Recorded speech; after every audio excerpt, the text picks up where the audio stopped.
Alhamdulillah nahmaduhu wa nasta'inuhu wa nastaghfiruh wa na'udzu billahi min shururi anfusina wa sayyiati a'malina may yahdihillahu fala mudilla lahu wa may yudlil fala hadiya lahu asyhadu an la ilaha illallah wahdahu la syarika lahu wa asyhadu anna Muhammadan abduhu wa rasuluh. Amma ba'd. Ikhwatiddin asallallahu wa iyyakum. Kita lanjutkan kajian kita syarah hadis Arba'in An-Nawawiyah. Kita masuki hadis ke-20. Wa Nuwas bin Sam'an radhiyallahu anhu qala Rasulullah sallallahu alaihi wasallam al-birru husnul khuluq wal ismu ma haka fi nafsi wa karafta ayusalli alayhi an-nas rawahu Muslim. Wa Nuwabita bin Ma'bad radhiyallahu anhu qala ataitu an-nabiy sallallahu alaihi wasallam faqala ji'ta tas'alu 'anil birr qultu na'am qala istaqi qalbak al-birru matma'annat ilayhi an-nafs wa atma'anna ilayhi al-qalb wal ismu ma haka fi nafsi wa tarattada fi sadri wa in afsaka an-nasu ma afsauka. Haditsun hasan rawainahu fi musnadai al-imamain Ahmad ibn Hanbal wa Darimi wa bi isnadin hasan. Hadis yang ke-27 dari Nuwas bin Sam'an. Beliau berkata telah bersabda Rasulullah sallallahu alaihi wasallam, al-bir adalah husnul khuluq. Adapun al-ism, dosa, adalah sesuatu yang membuat kamu ragu dalam jiwamu dan kamu tidak suka apabila manusia atau orang lain melihatmu. Hadis riwayat Muslim. Dan dari Wabisah bin Ma'bad radhiyallahu anhu berkata, aku mendatangi Nabi sallallahu alaihi wasallam, kemudian Nabi bersabda, engkau datang untuk bertanya tentang bir? Maka aku menjawab iya. Maka beliau bersabda, mintalah fatwa kepada hatimu. Karena bir itu adalah kebajikan, yang adalah sesuatu yang membuat jiwa itu tenang dan membuat hati itu merasa tentram. Sementara yang namanya dosa itu sesuatu yang membuat jiwa itu ragu dan dada itu bimbang. Meskipun manusia berfatwa kepada apa yang mereka fatwakan. Hadis hasan. Telah kami riwayatkan itu dalam dua musnad, yaitu musnad dua imam, yaitu Imam Ahmad dan Imam Darimi dengan sanad yang hasan. Ikhwatiddin sallallahu wa iyyakum. Dalam hadis ini terkait dengan albir dan husnul khuluq.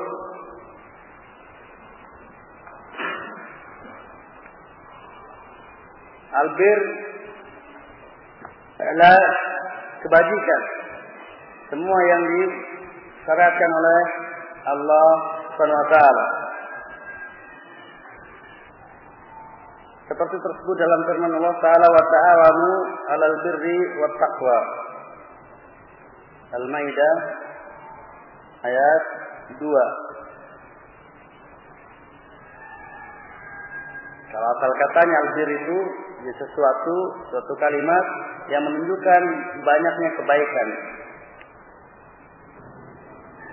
Adapun albir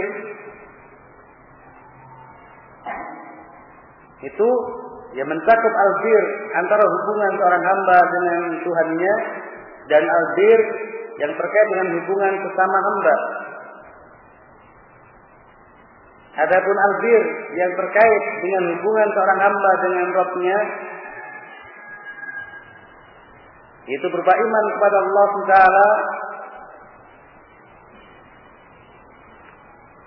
dan melaksanakan perintah dan menjauhi larangan Allah SWT. Itu albir terkait dengan Allah SWT, seperti tersebut dalam firman Allah Ta'ala surat Al-Baqarah ayat 110. 177. Adapun albir yang terkait sesama makhluk, sesama hamba, itulah yang disebut husnul khuluq. Maka di sini Nabi SAW albir husnul khuluq. Yang husnul khuluq, akhlak yang baik kepada sesama,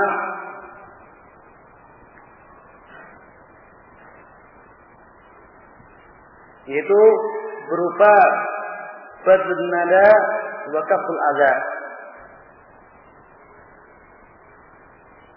Banyak berderma dan tidak pernah mengganggu. Bagian ulama menambahkan dengan tasawwur wajh, jadi wajah berseri, dengan tampilan yang berseri tatkala bertemu sesamanya.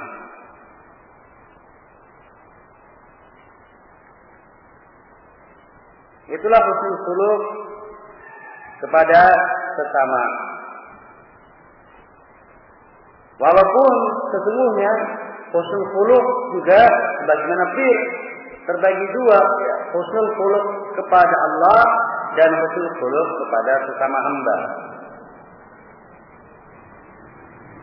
Maka husnul khuluq kepada Allah ya sama maknanya dengan albir kepada Allah. Albir terkait dengan Allah Taala, yaitu beriman kepadanya, melakukan perintah dan menjauhi larangan. Maka Nabi bersabda albir husnul khuluq. Kemudian beliau menjelaskan tentang al-ism, dosa. Beliau jelaskan sesuatu yang membuat ragu di dalam jiwa dan tidak suka apabila manusia melihatnya. Ikhwatiddin Allah yakum, definisi dosa dengan seperti ini itu tidak berlaku untuk semua kondisi manusia. Ini hanya bagi mereka yang bersih hatinya, yang baik agamanya, bersih hatinya. Yang berlaku hukum dosa itu kalau di dalam dada atau dalam jiwa itu ragu untuk melakukannya dan tidak suka orang melihatnya. Adapun orang-orang yang kotor hatinya, kotor jiwanya, maka tidak berlaku. Dan betapa banyak seseorang itu melakukan sesuatu dan dia tidak merasa malu dilihat oleh manusia, padahal itu satu dosa.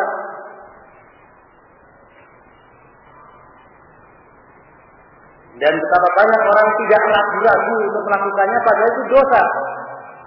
Kan prinsipnya, saya tidak ragu ini, maka bukan dosa. Kalau ragu baru dosa.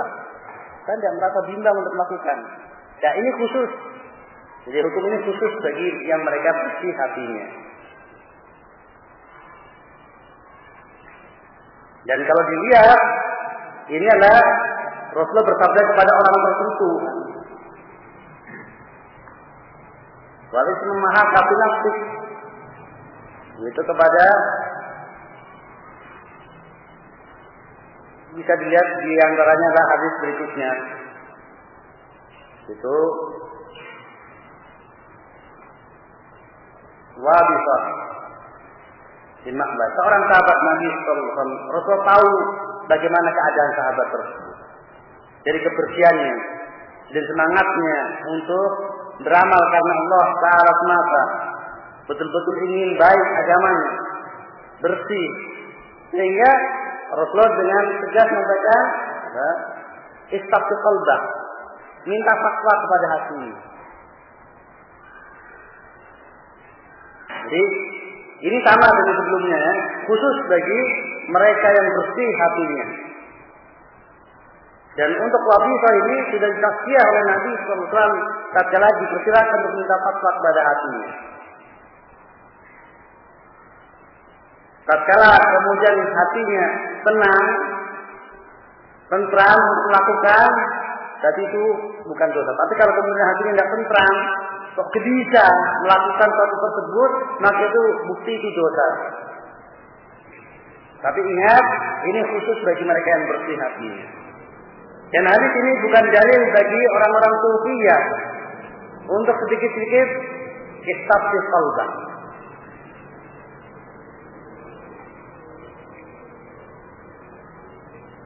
Ikhwafidin azallahu yakum, dan demikianlah orang yang bersih hatinya, jujur keimanannya dalam perkara yang dia belum sampai kepadanya ilmunya.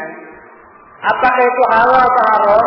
Kalau ternyata itu sesuatu yang haram, enggak fresh untuk melakukannya. Walaupun belum sampai kepadanya ilmu tentang itu haram.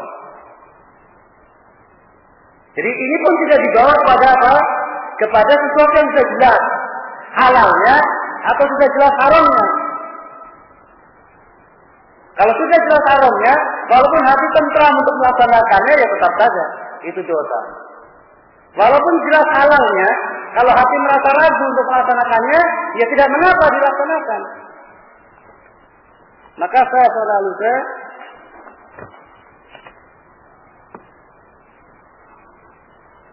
membagi tentang kebimbangan yang ada dalam hati, ada 3 keadaan, yaitu ragu untuk mengerjakan sesuatu yang sudah jelas dalilnya, maka tercela. Kalau sudah jelas dalilnya bahwa itu boleh dikerjakan, maka ragu untuk mengerjakannya, takut dosa, itu tercela. Karena itu jelas dalilnya. Kemudian yang kedua, ragu yang disebabkan karena perbedaan ulama. Tetapi salah satunya sudah jelas. Jika ragu untuk mengerjakan yang sudah jelas tersebut, maka tercela juga. Permasalahan tersebut memang diperselisihkan halal dan haramnya. Tapi baginya jelas mana yang lebih benar dari dua pendapat tersebut. Maka ragu untuk melakukan sesuatu yang sudah jelas, walaupun itu perkara yang diperselisihkan, ini juga tercela. Kemudian yang ketiga, ragu yang disebabkan karena perbedaan ulama dan sulit untuk menentukan yang lebih benar. Maka jika meninggalkan amal yang disebabkan karena ragu seperti ini, maka tidak tercela.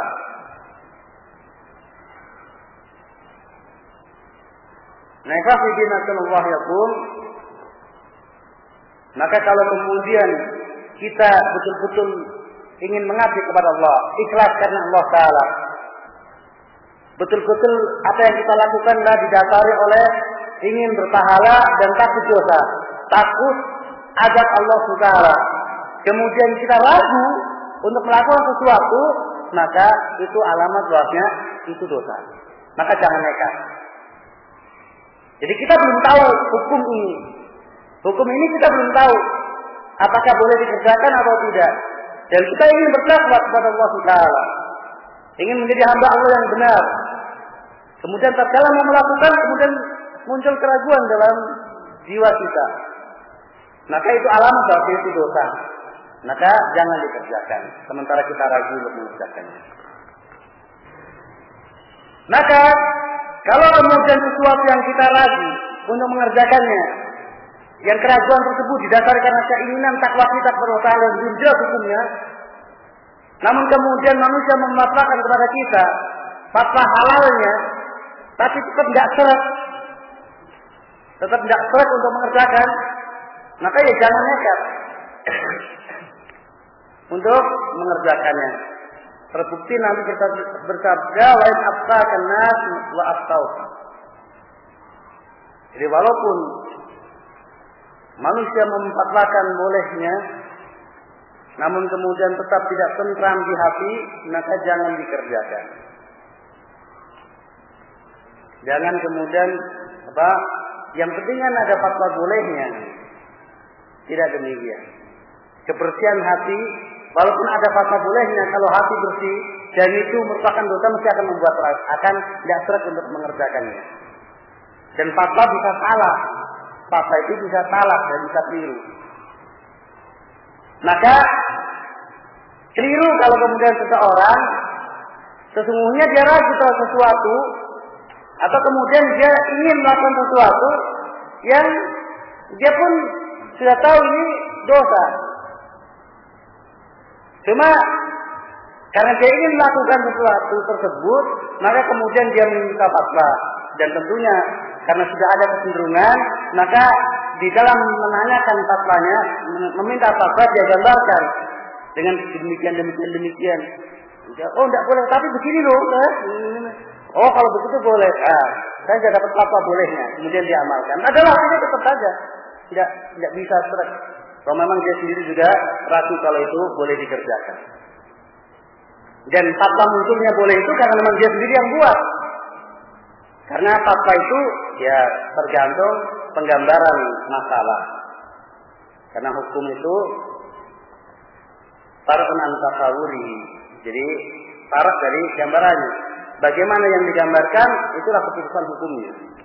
Itu terkait dengan fatwa. Berbeda dengan bab permasalahan-permasalahan yang sudah jelas hukum syar'inya tentang halal dan haramnya. Baik permasalahan-permasalahan nawazil, permasalahan yang baru yang dihadapi oleh seorang terkait dengan berbagai macam urusan yang tidak ada kata yang jelas, ta'yin yang jelas dalam syar'inya, maka ini dibutuhkan fatwa. Maka kalau kemudian sementara hati ragu untuk mengerjakannya, maka tinggalkan sebagaimana dalam hadis ma yaribu ila ma la yaribu. Tinggalkan sesuatu yang membuat kamu ragu kepada yang sesuatu yang tidak membuat kamu ragu.